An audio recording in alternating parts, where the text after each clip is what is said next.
अक्षरधाम थी कृपा करीने अवनी ऊपर आव्या। सर्वोपरि निष्ठाने काजे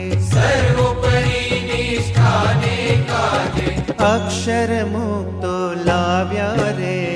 संतनु स्वरूप धारी काम मेळावे जन्म धरीने बाळ चरित्रो कीधा।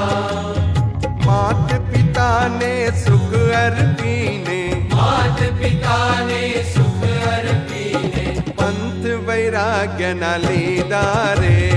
संतनु स्वरूप धारी श्रीजी आ स्वामी आज पधार्या।